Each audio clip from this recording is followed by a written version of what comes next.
Hey everybody, this is Tracy here with another edition of A View from Tracy's Point.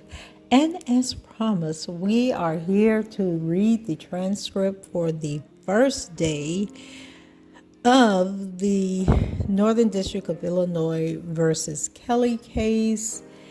And this was mainly, I believe, opening statements. And you guys know I already did the recap based on the tweets that the reporters are doing on Twitter. They really aren't worth a darn, but we get to hear everything in context through the transcripts. And so we are going to go ahead and jump into this because it's a lot of pages. So in any event, hold tight and we'll get started in a minute.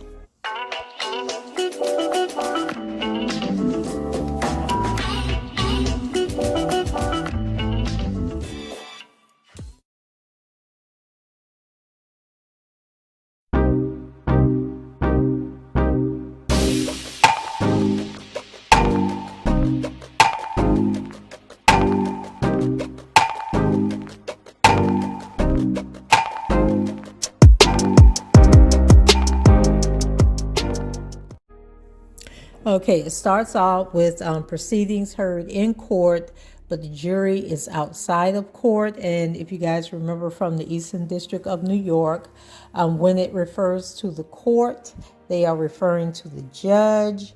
And then when they're talking about the attorneys, they will say the attorneys' names. And then to move this along, I will try to make it easier to understand. I don't know why when I start talking, my throat gets dry. Excuse me. Let's see. Let's start going along here because I just want to get in this and get out real quick. So the judge says, good morning. And then the attorneys say, good morning, judge. Then the judge says, please be seated.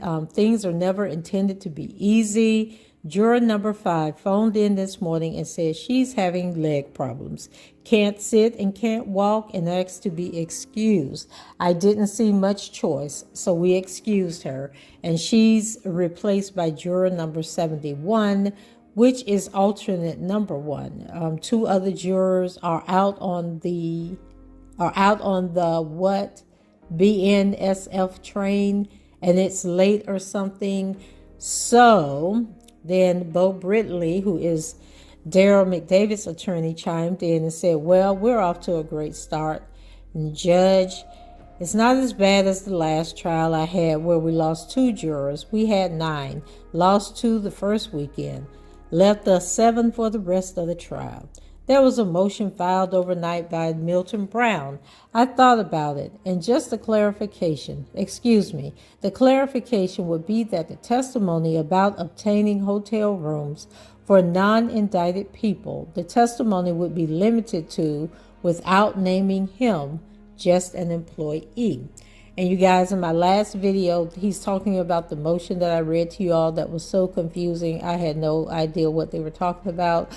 So the judge has clarified. They was talking about those hotel rooms that June Brown allegedly got, who said that, hey, my boss told me to go get some hotel rooms. That's all I know. I didn't ask them who they was for, what they was going to do in them or anything. And so now the judge has ruled that when they talk about that part of the case and as part of Mr. Kelly's charges, that they cannot mention June Brown's name.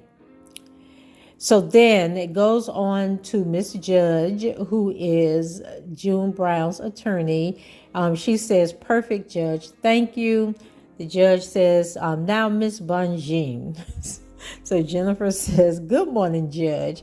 I'm sorry, I do have something. The judge, could you remove whenever you're addressing me because never mind. I have difficulty understanding people when they talk to me through their, go ahead, excuse me. Banjin, thank you, Your Honor. I just wanted to place an objection on the record to the government's use of pseudonyms for non-victims or non-minors. It occurred to me last night as I was preparing for today that there are parents of one of the minors who have pseudonyms associated with them, and frankly, I don't know what the authority is for that or why. I don't think there is any. But beyond that, it's going to make some cross-examination difficult because I may want to question law enforcement or other different witnesses.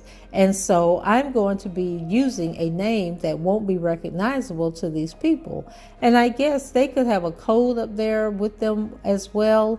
But it's just, I understand. I understand for the complaining witness, the minors, the victims, but I don't get why you need to further complicate it for witnesses who were never minors. They're just witnesses.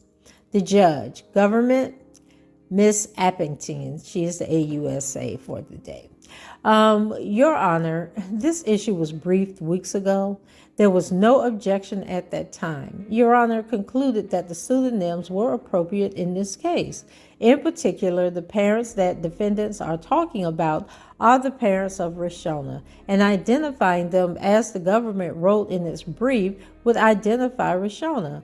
And so those individuals would probably be using pseudonyms as well. The judge cuts her off and says, is that the only one, the parents of Rashona? Miss Appington, yes, Your Honor. Okay, well, why they ain't got the rest of them parents? And we need to hear from all these parents to see what in the world were they thinking.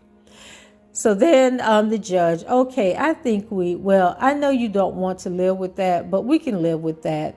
Banjin, well, I could theoretically live with it, but I just don't know how to do a cross-examination. So if I ask a detective, did you speak to the judge? Right now, the ruling will stand. If you want to file a motion to reconsider, explain exactly what you see the problem, and because I don't, again, apparently it wasn't raised at the time of the motion in limine, so if you express, and then we'll get a response from the government. In the interim, we'll just continue the way it is.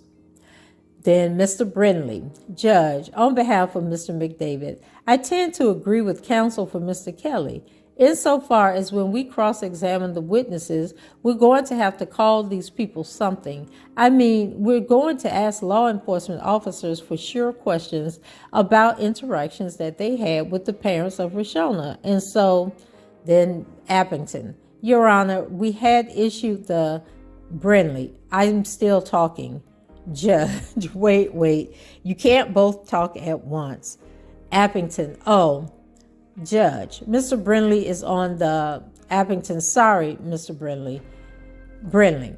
And so I think that if the officers don't know what I'm talking about, then we're going to have to stop so somebody can tell what I'm talking about. And I just wanted that to be flagged for the court. We'll do it, but if it becomes a problem or if it becomes an issue, Judge, Brindley, we're going to have to stop and finish. Judge, well, the problem wasn't, as I recall the problem, no problem was specifically set forth. So I'm having a little difficulty understanding how the problem will play out practically. So I think if you can join a joint brief or something, and then I'll have the government respond to it. And then I don't think it will raise a problem for the opening statements. Brindley, no. The court. So we have time to do that. Appington, that's fine, Your Honor. That's fine with the government. We will respond to that. And for the record, the government produced last week the list of pseudonyms that are going to be used, and the witnesses are aware of them as well as we presented them with them. And again, we're talking about two pseudonyms that are at issue here, two parents' names. Judge, all right. Is Mel still here? Did we hear anything from the jurors? So Mel comes in. About 30 minutes. Judge, pardon? Mel, about 30 minutes. Judge, 30 minutes from now? Mel, yes. Judge, again, it wasn't meant to be easy. Then there's laughter. Banjin, Time to write a motion, I guess. Brinley, yeah, we've got plenty of time. Judge, well, you might as well stand at ease. There's no reason for your stay. Point down here. I suppose we'll maybe check back in 15 minutes or so. Julien, who's the other AUSA for the Northern District.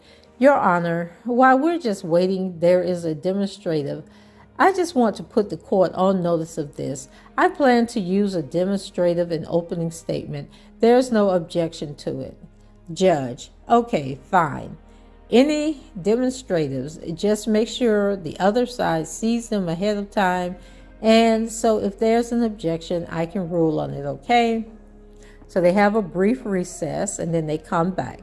The judge, as I understand, the jurors are here, so we will start in about as soon as they get up here. Brief pause. Jury in. The clerk, all rise. The judge, please be seated. Good morning, members of the jury. As you know, we completed jury selection yesterday. So the first order of business is going to be the opening statements by the lawyers.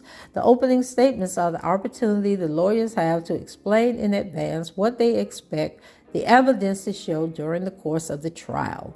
They are intended to be helpful to you because evidence doesn't always come in a perfectly logical and chronological order. So it's helpful to have this overview.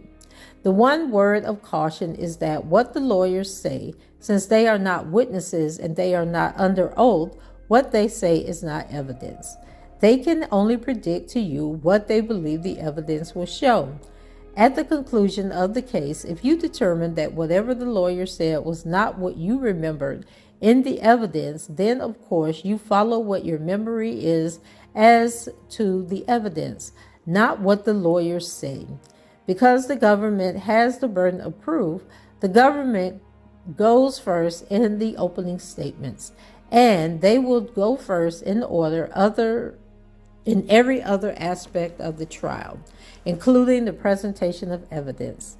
After the government gives its opening, then you will hear the opening for the three defendants, which will be separate. So at this time, the government may present its opening statements. And so then they have the opening statements, which are presented by the Julien guy. I think his name is Jason Julien. Good morning. The defendant, Robert Kelly, had sex with multiple, and then he calls them children, but we know they weren't children, So he made tapes of himself having sex with them. And these two defendants, Darryl McDavid and Milton Brown, knew about it. Darryl McDavid and Milton Brown helped Kelly cover it up and keep it a secret. Back in the 1980s, Kelly became a superstar musician, performing under the stage name R. Kelly. By 1999, he had already been nominated for 12 awards and had won 3 of them. The whole world saw Kelly perform one of his most popular songs, I Believe I Can Fly, at the Grammys. And McDavid and Brown, they helped Kelly manage his career. McDavid was Kelly's business manager and accountant. Brown was Kelly's assistant. The trio of Kelly, McDavid, and Brown were close. You're going to learn that McDavid and Brown were a part of Kelly's tight-knit inner circle. This is Kelly's public side I've been talking to you about. But Kelly had another side, a hidden side, a dark side, that he, along with the help of McDavid and Brown, did not allow the world to see. For years, starting at about 1996 and continuing through 2001, Kelly repeatedly had sex, and then he says the C word again, and young girls when they were 14, 15, and 16 years old. Multiple girls, hundreds of times, girls that young are minors. You're going to learn that it was a crime for Kelly to videotape himself having sex with these individuals. Sometimes Kelly would record himself doing it with just one person at a time. Other times he recorded himself with multiple people at the same time, or one and an adult woman at the same time. Threesomes. You'll learn that Kelly kept these videotapes close because if the world found out that he was having sex with these individuals, he'd get in a lot of trouble and it would ruin his career. Kelly and McDavid kept the women quiet through threats and money payments. But when one of the videotapes depicting Kelly with one of the individuals multiple times across multiple scenes went missing. Okay. Kelly Brown and McDavid went through extraordinary lengths to get those videos back. The trial is about Kelly's hidden side, him having sex with these individuals and recording it, his repeated acts with 5 specific people, and all three of these defendants' efforts to keep that from becoming known. The charges in the case are based on that conduct. CP charges based on Kelly having sex with them and recording it. Conspiracy charges based on each of these 3 defendants' efforts to keep it from becoming known that Kelly was doing what he was doing and to get those videotapes back. And exploitation offenses. And at the end of the case, based on evidence you're going to hear, which I'm going to summarize for you now, you'll have what you need to find each of these 3 defendants guilty beyond a reasonable doubt as to each of the charges in the indictment. Now, I just told you a moment ago that there are 5 victims you're going to hear about during this trial. The minor victims and any of their relatives that testify, they may use a different name than their real name. I want to tell you about one of those victims now, and we're going to call her Rashona. During this trial, it's not her real name, although Rashona is her real name. It's Jane in the documents. But anyway, Rashona grew up in Oak Park, and she was a fan of Kelly's. In about 1993, when Rashona was still very young, Rashona was part of a musical group that traveled and performed internationally. You see, Rashona comes from a musical family. Her father played the guitar. For a long time, including the 1990s into the 2000s, Rashona's father played the guitar for Kelly. Y'all, why do is it the brother that's the drummer? And y'all don't never correct me. The brother is the drummer. The father played the guitar. So, Rashona's aunt was a singer. Rashona thought of her aunt, who was about 10 years older than she is, as her best friend. Rashona's aunt was a recording artist who also had signed a contract also to Mr. Kelly in the 1990s. Rashona met Kelly in about 1996 or 1997 when Rashona was 12 or 13. Rashona's aunt, the one that I just told you about, introduced Rashona to Kelly. Now Rashona told Kelly about her musical pursuits during their first meeting, and shortly after that, she began spending time with Kelly and with her aunt in a recording studio. When Rashona was 13, Rashona asked Kelly to be her godfather. Her aunt, the one that I've been telling you about, suggested she do so. Now, Rashona thought that having a closer relationship with Kelly would advance her musical career. Child, that's what a whole bunch of people thought. Not long after that conversation, Kelly pursued Rashona sexually. Now, the juror really needs to highlight that part about wanting to advance the music career, because that really was the purpose of all this, right? So Kelly never became Rashona's godfather in a religious sense, but being Rashona's quote-unquote godfather provided Kelly over for spending time with Rashona, talking to Rashona on the phone, spending time with Rashona in the studio, and having Rashona over to his house over the weekend to watch his kids. We learned that Rashona babysat for Kelly. You see, Kelly was a married man at the time with his own children. When Rashona was 13 or 14, Kelly was 31 years old. You know, like they keep saying, giving us these alternatives to these ages. But I would like to think that if something traumatic happened in your life, you would remember that date specifically. It wouldn't be no either or. You would know the date that it happened. You would probably know the time of day that it happened. So they go on to say that Kelly took Rashona's virginity. Kelly taught Rashona what to do to please him. Rashona didn't have any experience with sex before she met him. Kelly told Rashona how to position her body or to touch Kelly during sex and what he wanted Rashona to say to him during sex. So one of the things that Kelly and Rashona discussed while they were having sex was Rashona's age. He learned that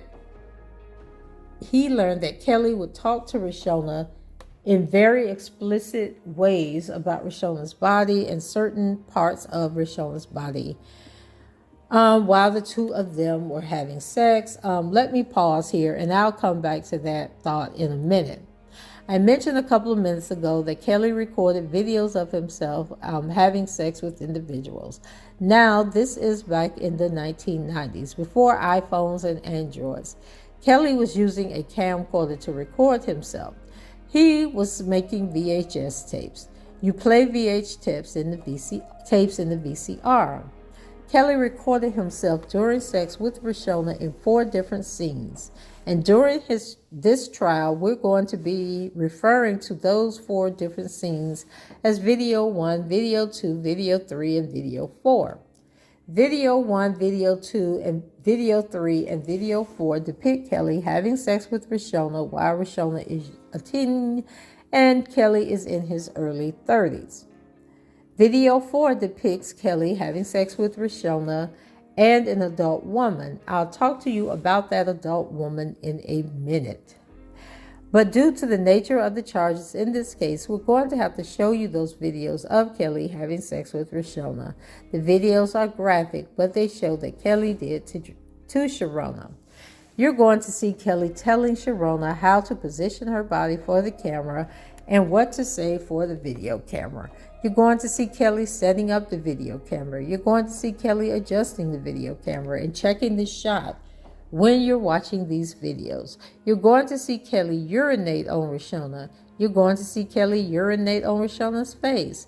You're going to hear Kelly talk about Rashona's anatomy being the age that it was in his own words.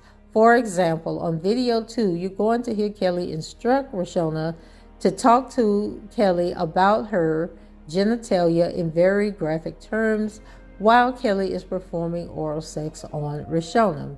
And you're going to see and hear Rashona that she complied, repeating Kelly's commands over and over.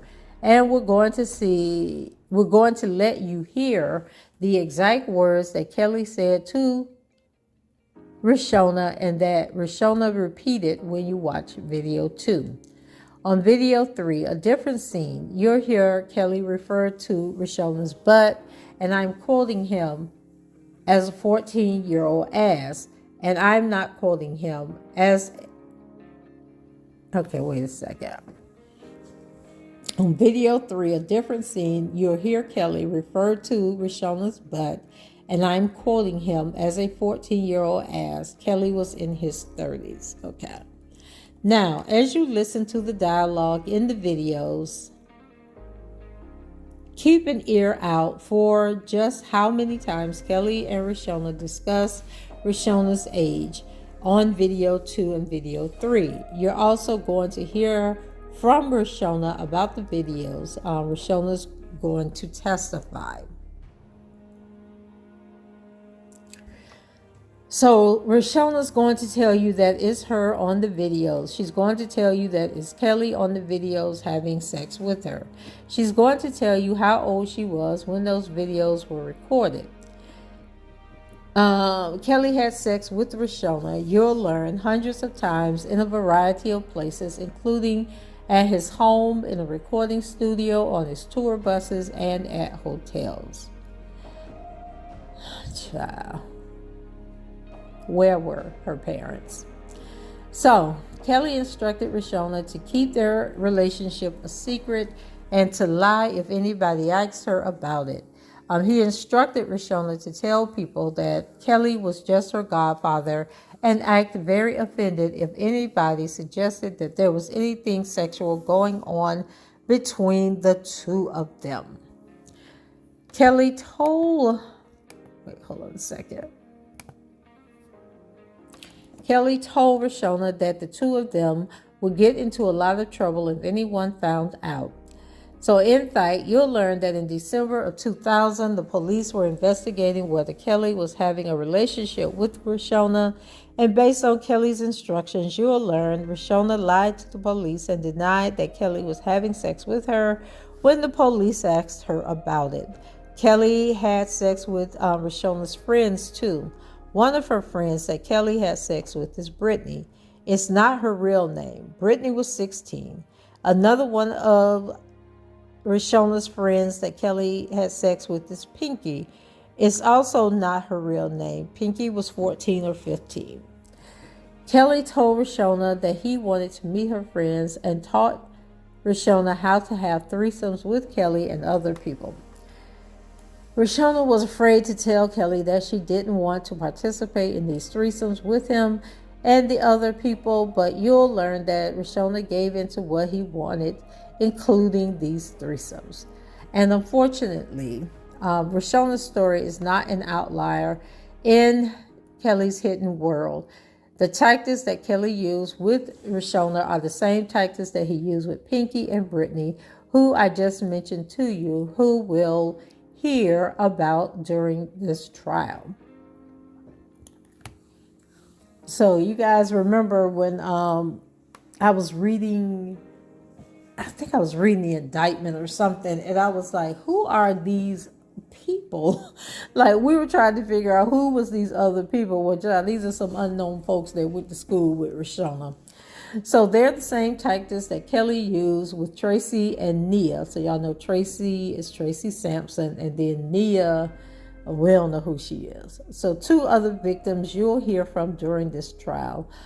Tracy was 16, Mya was 15.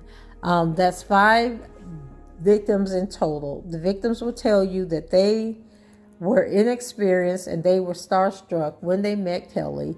They'll tell you how Kelly isolated them and exerted pressure on them to cave in to his sexual demands, and how Kelly asked them to keep their secret, their hidden sexual episodes with him a secret.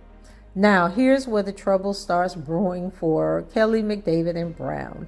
In late 2001 or early 2002, Kelly, McDavid, and Brown learned that a video had leaked to the public.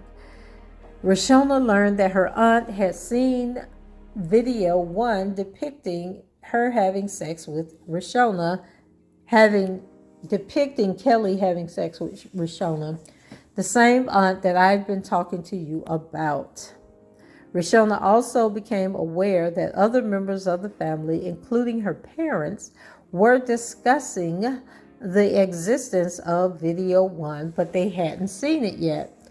In early 2002, Kelly and McDavid met with Roshona and her parents to discuss video 1 and the allegations that Roshona was having sex with, or Kelly was having sex with Roshona.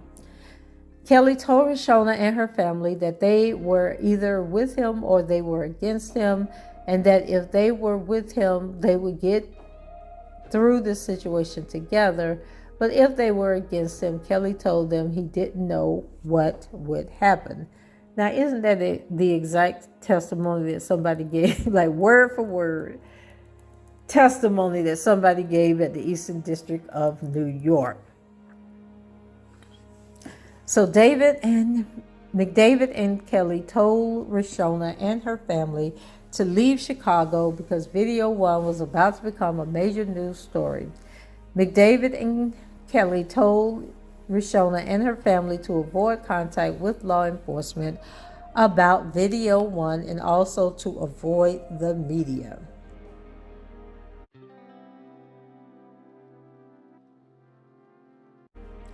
Okay, guys, I was literally falling asleep reading this document, reading this transcript. So I went to bed.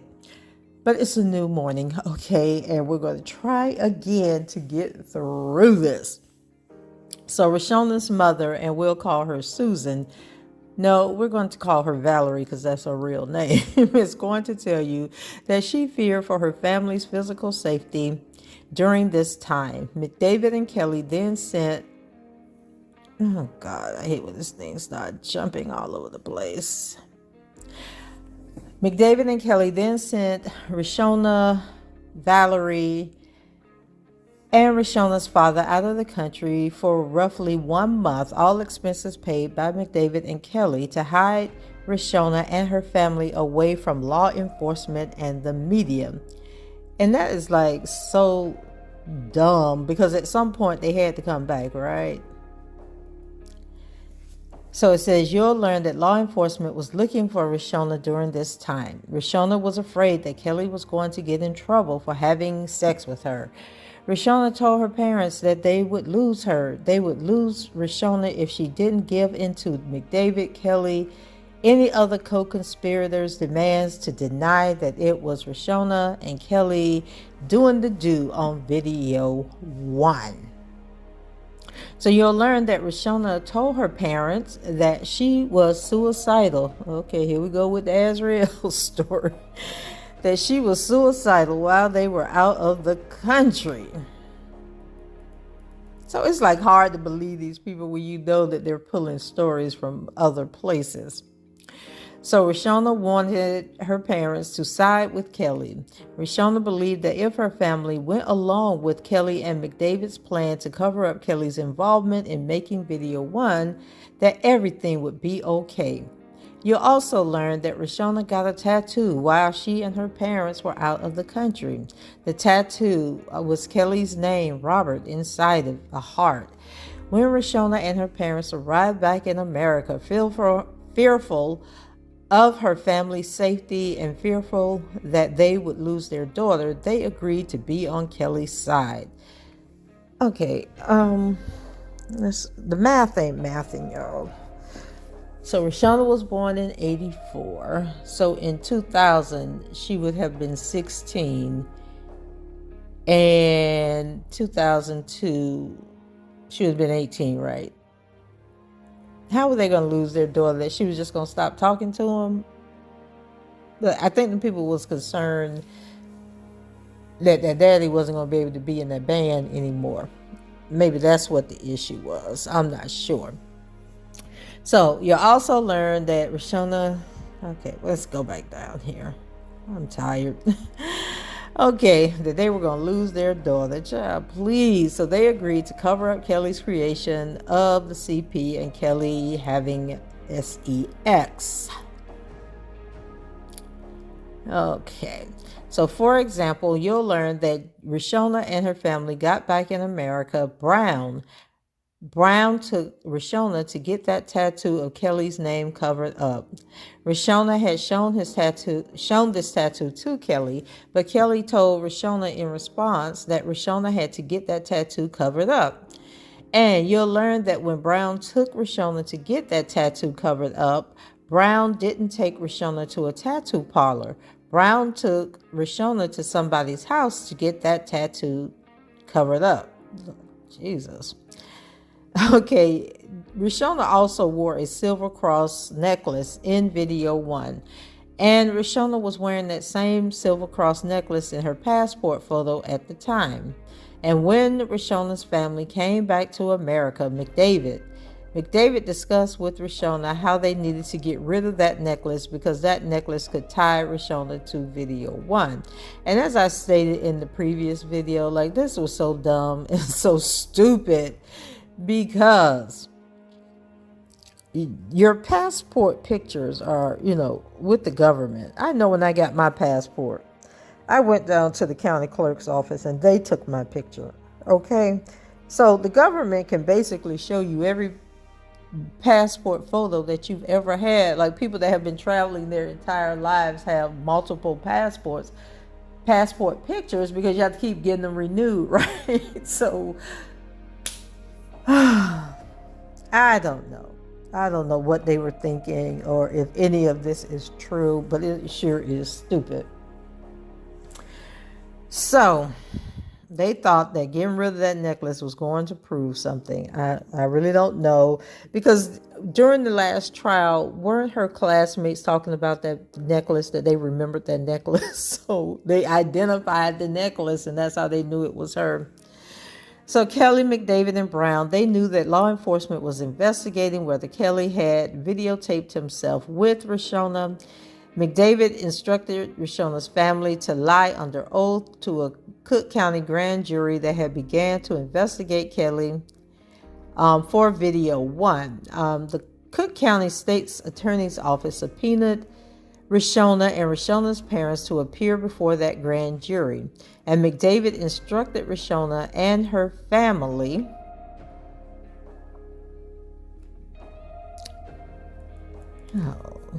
y'all know this thing keeps jumping all over the place. Let me get back down here to where I was.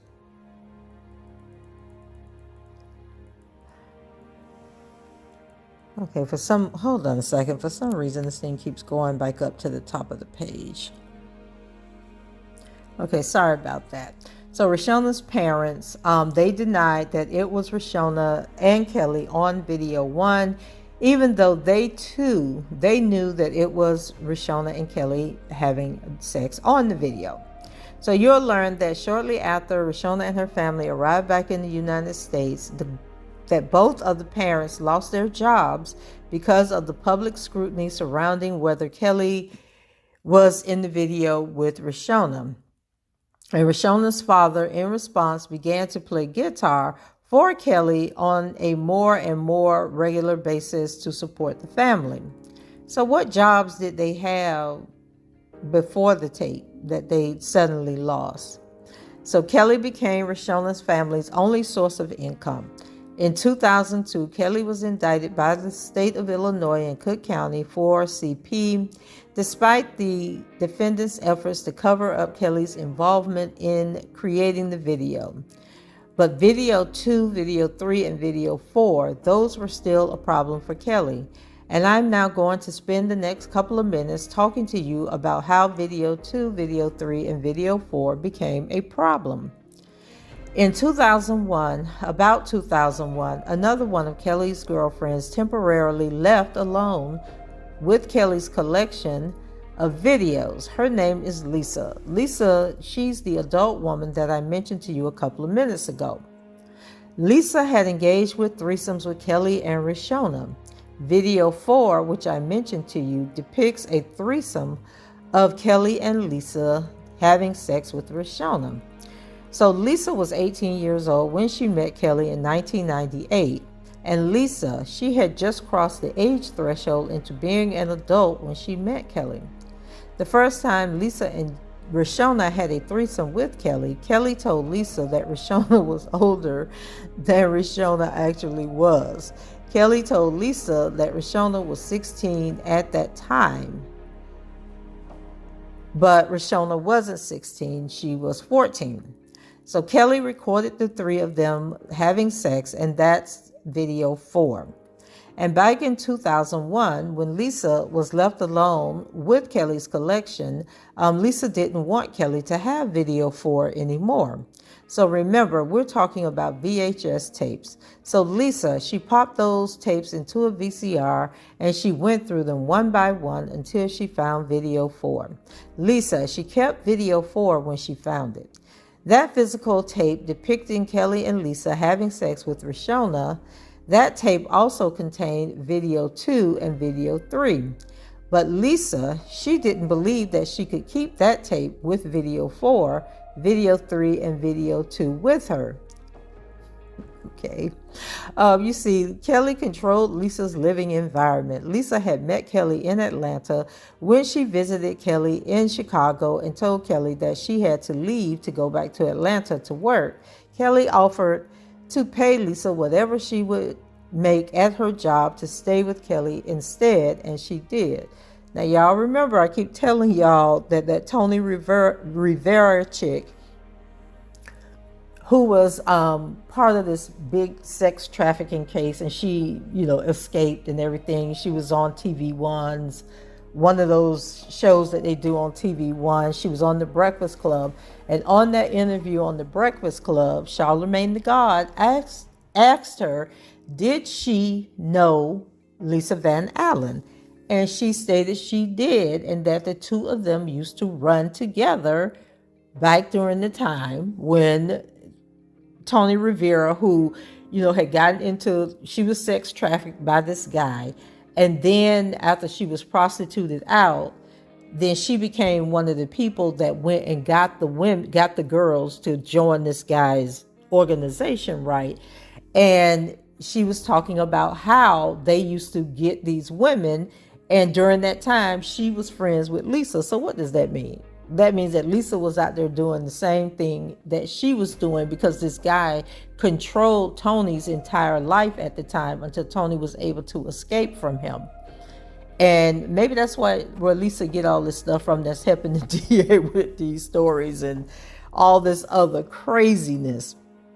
But anyway, Kelly made the mistake of bringing her into his life, and he should have let her go right on back to Atlanta where she was doing whatever she was doing. So that's why Lisa didn't want to keep that tape with her. Lisa was afraid that Kelly would find her and beat her for taking it. No, girl, he beat you for stealing his Rolex watch. And I don't even think he beat you. I think he was just yelling at you and screaming at you. So Kelly had rules, you'll learn, that Lisa had to live by. Lisa had to call Kelly daddy whenever Lisa addressed Kelly. Lisa wasn't allowed to speak to other men, look at other men, or otherwise engage with other men. And if Lisa did, Kelly would physically abuse Lisa. Sometimes Kelly would control whether Lisa could eat. So Lisa didn't want to get abused for taking video 4. She didn't want to get abused for taking video 4 from Kelly's collection.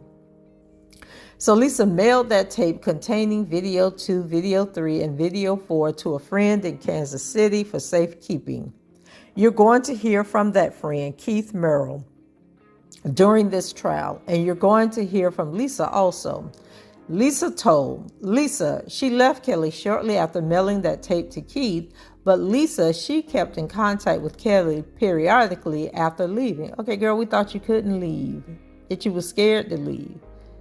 So for a number of years, neither Kelly Brown or McDavid confronted Lisa about the fact that video 2, video 3, and video 4 were missing. Even though they didn't confront her, they all knew that tape was gone. So all 3 of these defendants were taking steps to get video 2, video 3, and video 4 back. And I'm going to talk to you about some of those steps now. For example, in 2001, Kelly reached out to a man named Chuck Freeman. You're going to hear from Chuck Freeman during the trial. Freeman is one of Kelly's associates. Kelly asked Freeman to come to Chicago from Kansas City. And when Freeman arrived, he met with Kelly Brown and McDavid. Brown and McDavid told Freeman during that meeting that someone Freeman knew stole a tape from Kelly, that the 3 of them wanted that tape back, and that they were willing to pay. Freeman used to be the manager of a music group that included Lisa's friend Keith. They offered Freeman a large sum of money to get that tape back. You're going to learn that Freeman entered into a written contract on August 21st, 2001 with Kelly's private investigator to pay Freeman up to $140,000 to get the tape back by August 23rd, 2001. 2 days. You'll learn they wanted that tape back in 2 days. Now, the deal.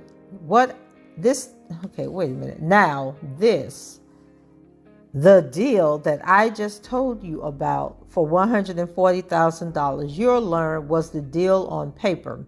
Freeman is going to tell you that the real deal was something they didn't want memorialized on paper. Kelly had promised to pay Freeman $1 million to get that tape back. Freeman did some investigating, and in short order, he recovered a tape containing video 2 and 3, but not video 4.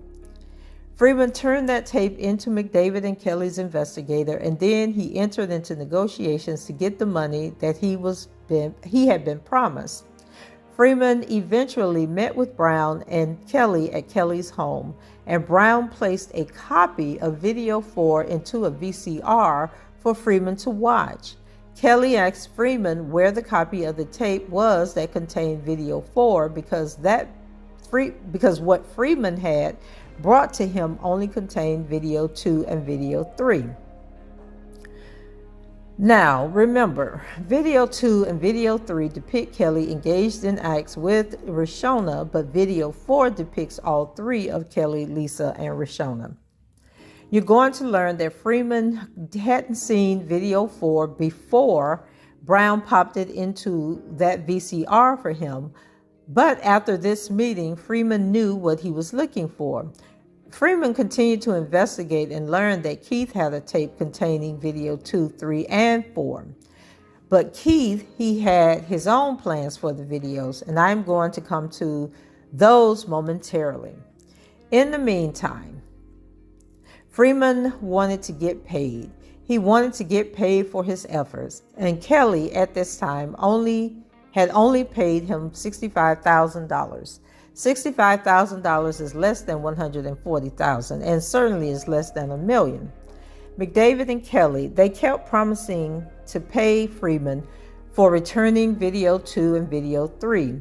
And you'll learn that Brown eventually paid Freeman between $10,000 and $20,000 in cash to keep quiet about returning video 2 and video 3, but not until 2008. Brown paid Freeman that cash to keep quiet about video 2 and video 3, while Kelly was on trial for having sex with Rishona for video 1 during the trial. And I'll come back to the trial in a minute.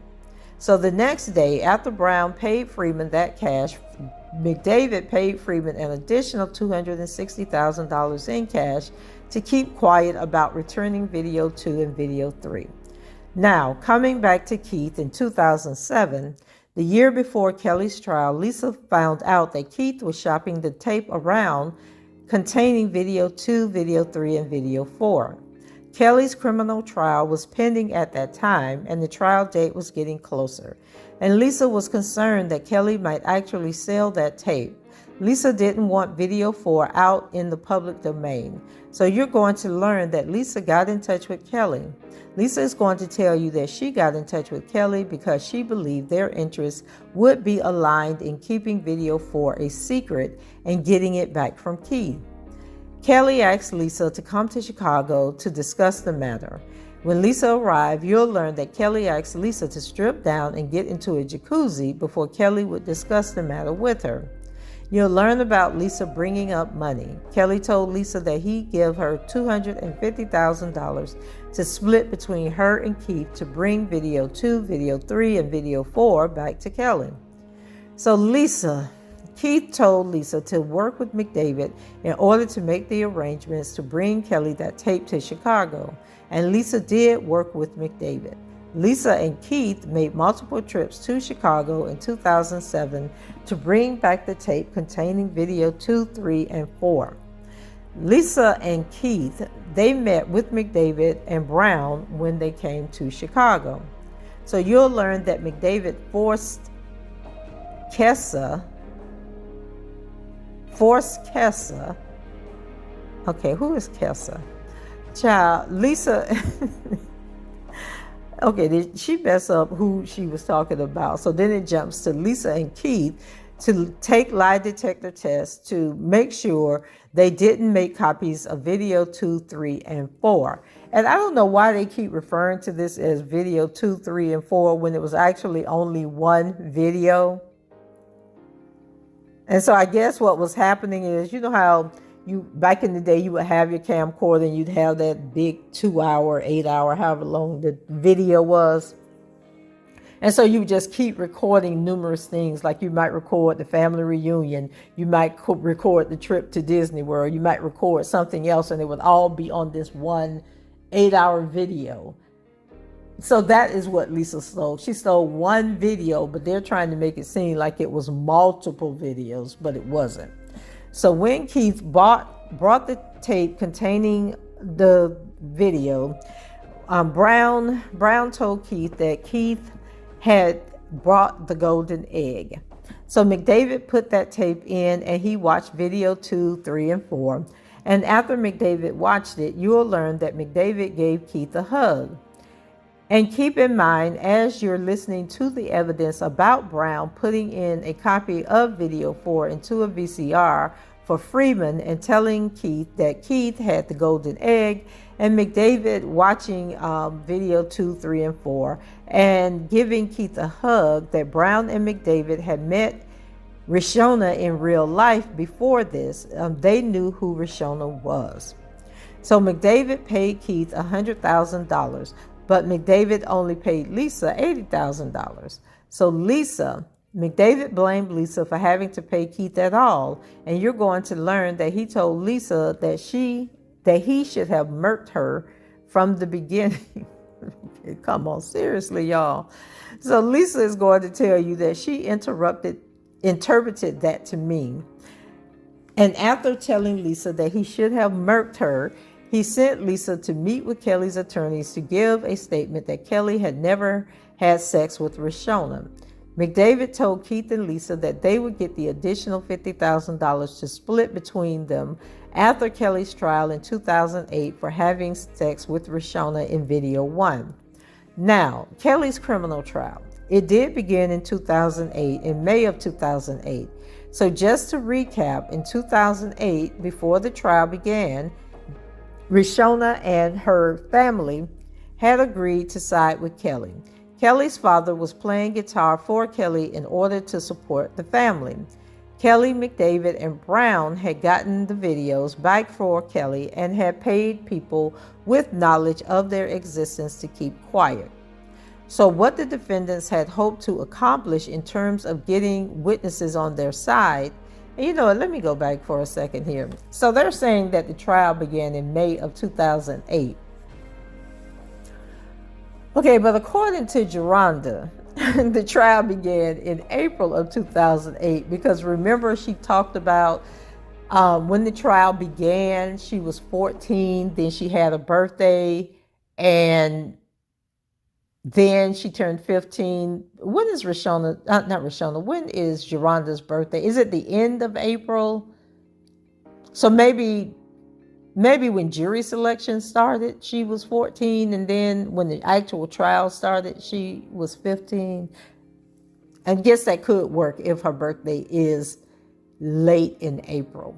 But anyway, so what the defendants had hoped to accomplish in terms of getting witnesses on their side in gathering and concealing additional evidence that could be used against Kelly, you're going to learn that their plan worked.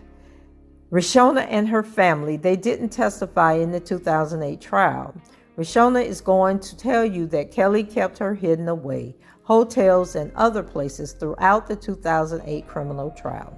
Kelly was acquitted in that state case in 2008, but Kelly, McDavid, and Brown, they still had to keep their secrets. McDavid and Brown still had to keep their secrets. They had to keep it a secret that they had successfully covered up Kelly's involvement in having sex with people and recording them. They had to cover it up and keep it a secret that they had obstructed that state court criminal proceeding against Kelly so that they wouldn't get in trouble.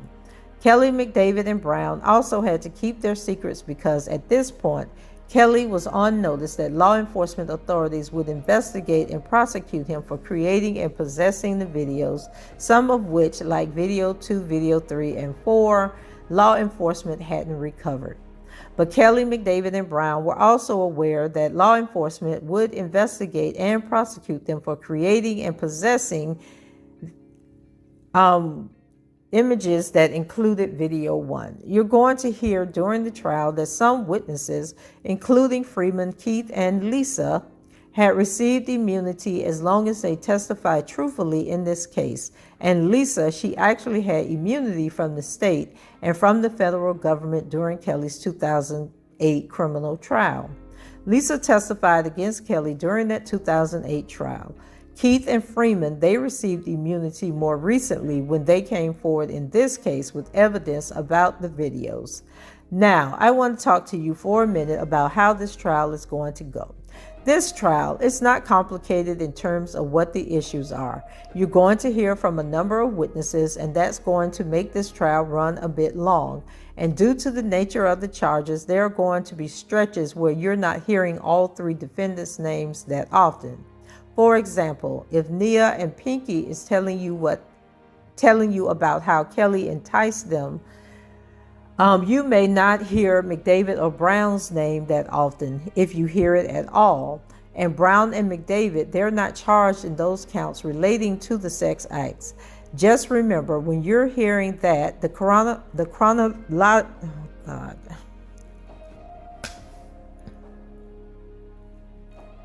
chronology as I've laid it out for you. So the efforts to get the video back and silence the witnesses, that came later in time when the acts with the individuals you're going to hear about and you're going to hear from. I now want to talk to you for a moment about the individuals. They're adult women now. They were young at the time, 14, 15, 16, and 17, but now they're women. So I don't want you to be caught off guard when you meet Rishona or Nia for the first time and you see that they are older now than when they were and having sex with Kelly. So Rishona, for example, was 13 or 14 when Kelly pursued her. She's 37 years old now. I want to talk to you for a minute about video 4. You're going to see 1, 2, and 3, but you're not going to see 4 during this trial. As I mentioned, the defendant's efforts to cover up Kelly's creation, in some ways they were successful because the defendants managed to get video 4 back, but you're going to hear from witnesses who have seen video 4 and could tell you about it, like Lisa, Keith, and Freeman. You're also going to hear evidence that Brown and Kelly watched video 4 in front of Freeman and that McDavid watched it when Keith brought it to McDavid. And Lisa is going to tell you about how video 4 was recorded. May I have the overhead, please? I want to talk to you about the charges in this case, and I summarized them for you at the beginning, but just so you all can see them. I have them summarized for you on this chart here. There are 13 counts in the indictment, and this chart that I'm showing you has all 13 counts in the indictment and the defendant against whom that count is charged. Counts 1 through 4 relate to videos 1, 2, 3, and 4 that I've been talking to you about. Those counts are against Kelly. Count 5 is a conspiracy to obstruct justice, and a conspiracy is the defendant's efforts to conceal Kelly's creation of videos with minors we just talked about. Count 6 charges all 3 of the defendants, all 3 of them, with the conspiracy I've been talking to you about. Counts 7 and 8 charge Kelly and McDavid with actually receiving videos 2, 3, and 4. And counts 6 through 8, no, counts 9 through 13, I'm sorry. Those relate to those minor victims that I've been talking to you about. Count 9 relates to Kelly enticing Rishona and coercing Rishona to engage in criminal activity with Kelly. Count 10 relates to Nia. Count 11 relates to Tracy, and that's not this Tracy, that's Tracy Sampson. Count 12 relates to Pinky, who I've talked to you about. And count 13, that relates to Brittany.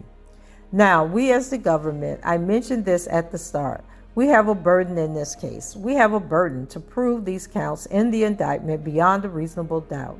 That's our burden. And based on the evidence that I've summarized for you, and we're going to summarize for you at the end, we're going to meet this burden. We're going to prove this case to you, all 13 counts in that indictment beyond a reasonable doubt. And I'm going to tell you how we're going to do it. I'm going to tell you how we're going to prove it. It's going to be those individuals that I've been talking to you about. They're going to tell you their stories. Rishona and Tracy and Nia, Brittany and Pinky. They're going to come here. They're going to tell you what happened to them. Another way we're going to prove it, we're going to hear from a clinical psychologist. His name is Dr. Daryl Turner. He is going to talk to you about grooming. He is going to tell you what grooming is. He's going to talk to you about grooming behavior of sex offenders against young people. Another thing that Dr. Turner is going to talk to you about is delayed and or partial disclosure by victims, which is to say that victims may not disclose the things that happened to them when they were young until they're adults, if they disclose it at all. Another way we're going to prove it is those witnesses who played a role in gathering those tapes that I just talked to you about, Keith and Chuck Freeman and Lisa. And another way we're going to prove this case to you are those videos that I mentioned to you at the start.